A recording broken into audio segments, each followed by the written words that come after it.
is up, you guys? Ron here and welcome back to the channel.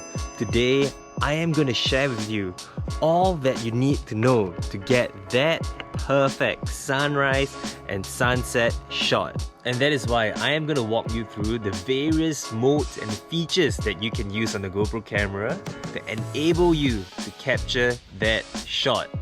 From settings that you should use to how to mount your equipment, and finally to share with you some of my personal pro tips from my experience.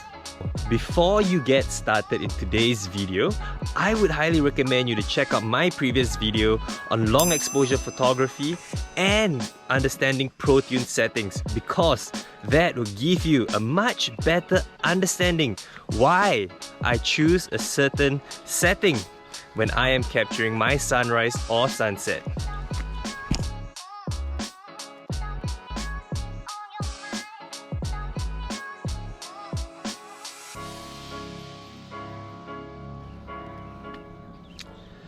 Now, let's get started with me introducing to you my favorite way of capturing those sunrise and sunset, and that is with the night lapse video or photo mode with shutter speed set to auto.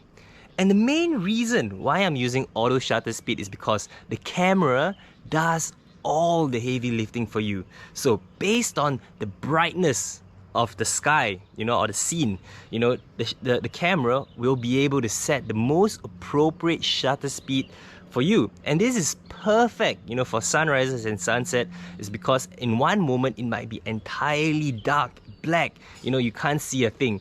And that's when the auto shutter speed kicks in to give you a longer exposure. And when the sun starts to peek out, from the clouds, it starts to peek from the horizon and it starts to get all bright, the auto shutter speed then allows you again to help the camera adjust the shutter speed to a slower shutter speed so it doesn't get all washed out.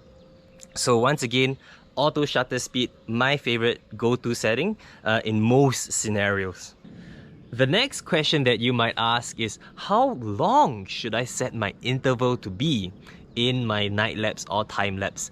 Well, to answer that question, it then depends on how long do you intend to shoot this time lapse.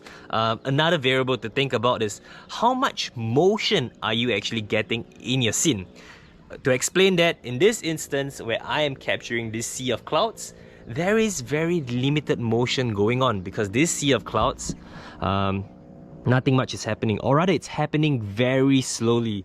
And that is why in this case, I am actually setting my interval for 5 seconds. So every 5 seconds the camera takes a shot. So that's what happens.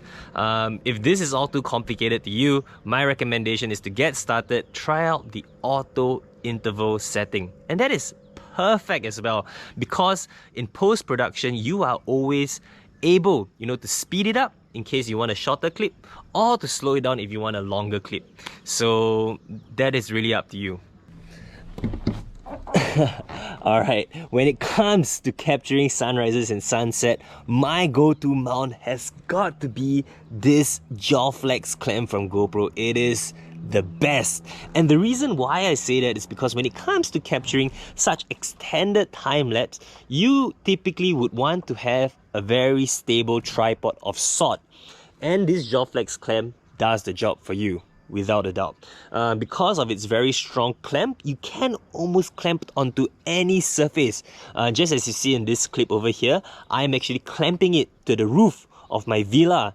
And yeah, it's great. Another one that I love to use nowadays, because I find it so pocketable, or it's a very pocket size friendly to carry, it is this magnetic swivel clip. And I love this guy because not only does it swivels on the top, it comes with a nice little clamp here at the bottom, and it's just as versatile as the jaw flex clamp, and I can clamp it onto almost any other surface. So give it a go, give it a try. Of course, this is just my recommendation. Usually you can, if you are creative enough, you can almost use any surface or any material as your tripod. Alright, you guys, now that you know the modes, settings, and what mounts that I use to capture those shots, here comes the fun bit where I share with you about my experiences in capturing that sunrise or sunset.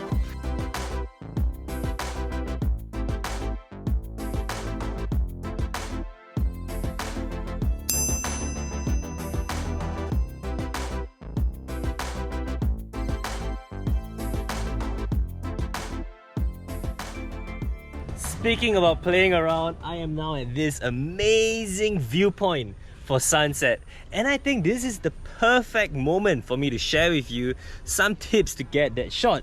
So in this particular sunset scene, I am actually capturing it on time-lapse video mode at 5-second interval, not night-lapse video. Why, you might ask? Well, like I said, there isn't one particular mode or setting that you can use. The conditions are always different, and in this case, you know, I think 5 seconds would be just a nice interval for the sun to set down. One pro tip I definitely want to call out is that you would want to try to use exposure control. By placing your finger on the screen, you know, you will notice that you will be able to adjust your exposure based on where you are tapping. In this case, I am going to lock my exposure at the sun. So when the sun sets, it's going to have a very natural finish. Let's check that out.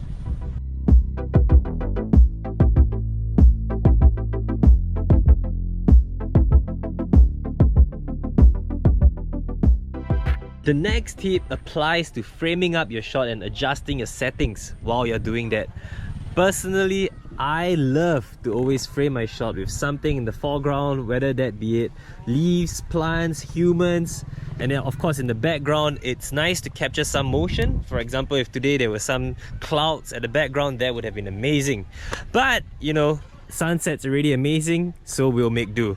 The next thing is that I highly recommend you to use the GoPro app when you're adjusting a setting. That way, now that it's perfectly framed, you don't have to shake it, press it, and change all your setting and meddle with it. So the GoPro app comes really in handy because you are also able to remotely control your GoPro camera while doing that. And while we are waiting for the sun to set, I want to share with you this amazing app that I use to find out where and what time the sun will be setting. So this app is called Sun Surveyor, and look, you know, in this it shows you a compass and it shows you the time and area, location where the sun will be setting. So right now we are in the perfect zone. Oh yeah. Last but definitely not the least, if you are a Hero 9 Black user, use the scheduled capture feature so that you don't have to go to your camera to trigger it personally. Your camera will wake up and start recording at the specified time. Alongside that, I also recommend you to use duration capture. That way, you know, you don't have to burn through your entire battery or SD card. So a nice duration would be somewhere between 1 to 2 hours. Go give it a try. And that's it for this week's video, you guys. I hope that you learned a thing or two about perfecting that sunrise or sunset shot. Celine is already here, so I am gonna get some sunset shots for her. Until then, I will see you guys in the next upload. Bye!